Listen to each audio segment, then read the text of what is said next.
Hello, hello. All right, so in this video, we get to have a lot of fun playing with the Simple Life number 4 and number 5 from this current Kiwi Club collection. And there is just so many fun ways just to use these sets, but we're gonna go over those here in this video as best as possible.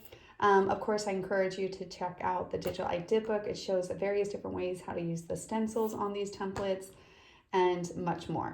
Now, with that said, first way that you can use these templates is the kind of obvious way, the way that the templates are basically when you look at them. So you could trace out the tree and you can get this inside look, kind of more of a thin trim tree that's, has that window open in the middle, really cute, fun way to kind of add a little detail accent without such a solid tree. Then of course you can also use this other tree and add all the little details that you see that are stenciled inside of that template. And there are many ways that you can use that stencil as well. So that's one way, right? And we're going to go through how to cut out the inside of this tree, which is how you see it being done on this page. And of course the template as it looks is designed, right? Now, the other way you can use these is just as solids. So don't incorporate the little details like the cutout of the tree or the stencils on this tree. Just simply trace out the outside of this tree and use it as a solid. Very simple, very easy, and another fun way you can do that, okay? Now this design does nest inside of the other one, so you can almost cut them out as solids out of two different patterns and then layer them on top of each other as well. On this one, I did not quite do that, but just to kind of give you that mirroring look, I just cut two of the same template, but I wanted to kind of add a little bit of depth and shadow effect basically with paper. Love paper. And so I did trace one out and put it behind the other one. But because they nestle inside of each other, that's another variation of how you can use these templates. Is it could be really fun. You could do, say, a polka dot and a solid green. So again, you can use these templates as they seem, right? Opened and with the details, or you can keep it simple and do them as solids.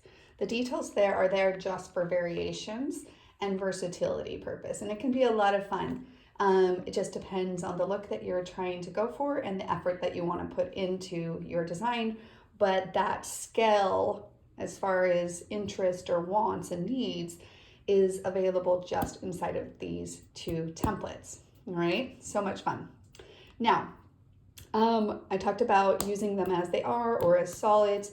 And then as far as these little fun little stencils that are included on this template, the details, that could be really fun too. You can basically doodle these on with a white pen, a black pen, a marker, whatever you want to do. You could spritz them onto a piece of paper, use modeling paste, which is super easy to do. And you can also use these little cute detailed designs on other places of your page. So for example, now that I'm thinking about it, I should have done it, but I didn't, but it could have been really cute.